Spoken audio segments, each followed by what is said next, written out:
Car interiors. They're supposed to be functional, comfortable, and easy to use. But sometimes automakers decide to throw out all logic and create some of the most bizarre, confusing, and straight up ridiculous interiors ever put into a car. These are the dashboards that make you question reality, the controls that require a PhD to operate, and the layouts that make everyday driving an actual challenge. Today, I'm diving into some of the weirdest car interiors ever. From a Toyota that looked like it was built backwards to $1 million Aston Martin that was somehow both luxurious and extremely frustrating to use.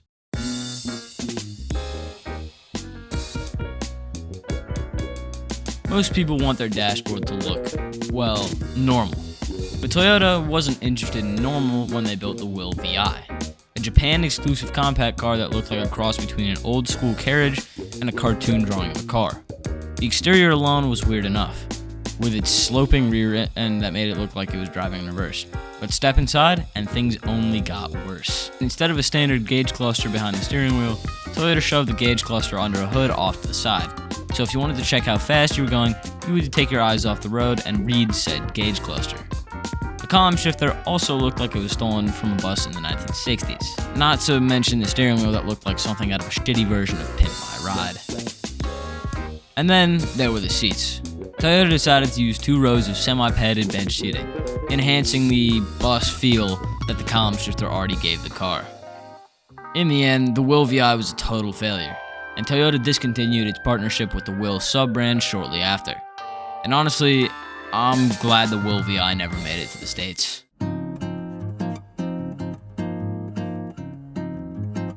Citroen has never been afraid to take risks with their designs, but the Karin concept car took things to an entirely different level. This was a car that looked like it belonged in a sci-fi movie with a triangular shape that made it look like a rolling pyramid, but as weird as the exterior was, the interior was even stranger. First off, instead of a traditional seating layout, the driver sat in the middle, flanked by 2 passengers on either side. If this sounds familiar, it's because it is. The McLaren F1 did the same a few years later.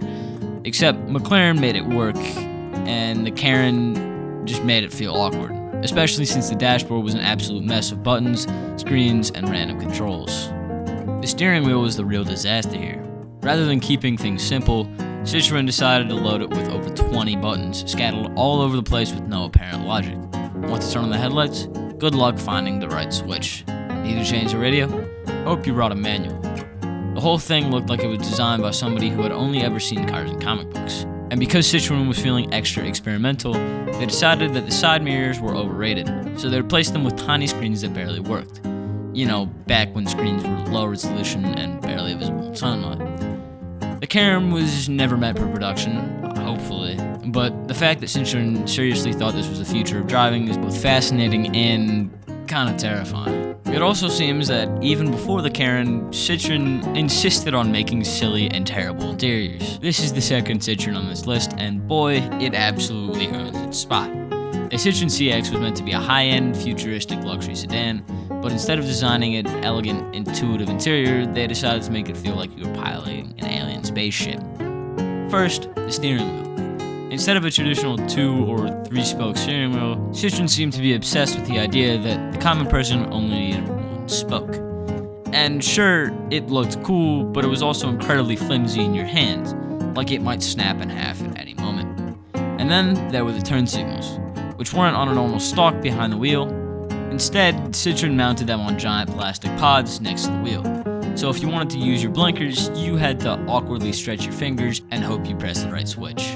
The gauges were yet another disaster. Instead of a normal speedo, the CX used a rolling drum display, which looked futuristic but was near impossible to read at a glance. Combine that with a strange floating dashboard layout, and you had an interior that was as confusing as it was impractical. And let's not forget the brake pedal, which was a tiny button instead of a proper pedal. And because of Citroen's wacky hydraulic system, it felt like you were stepping on a wet sponge, which isn't exactly the kind of feeling you want when you're trying desperately to stop a car. But despite all of this, the CX was actually a fantastic car in terms of comfort and ride quality. But its interior, a perfect example of Citroen being a little bit too weird for its own sake. Aston Martin is known for building some of the most beautiful and luxurious cars on the planet. But when they created the 177, a hypercar that costed $1.5 million, they somehow managed to give it one of the most over-designed and frustrating interiors ever. At first glance, the interior looked incredible. A mix of handcrafted leather, carbon fiber, and aluminum, making the car feel like a true work of art. But then you tried to use it. The gauge cluster was a mess, with random numbers placed at weird angles that made reading your speed a nightmare. The center console was overloaded with buttons, all crammed together in a way that made simple tasks like adjusting the climate control way harder than they needed to be. And then there was the gear selector. Instead of using a normal shifter, Aston Martin decided to use glass buttons. If you weren't paying attention, you could easily hit the wrong button and accidentally throw the car into neutral or reverse at the worst possible time. Even the dashboard felt incomplete, with asymmetrical layouts that looked cool in photos but felt disjointed in real life. It was the kind of interior that made you feel like you were in a concept car rather than a production hypercar. For $1.5 million, you would expect an interior that was at least user-friendly. But instead, Aston Martin gave us a cabin that was both beautiful and frustrating. Because what's more luxurious than making your life harder? At the end of the day, a car's interior is just as important as its exterior. Because no matter how cool a car looks, you still have to sit inside it and use everything. These cars prove that sometimes automakers get a little bit too creative for their own good. And that results in interiors that are either too weird, too confusing, or just plain uncomfortable. But that raises the question, what was the worst car interior of all time? Is it one of these? Do you think another car takes that spot? Let me know in the comments, and if you like this video, don't forget to like and subscribe for more fascinating car history.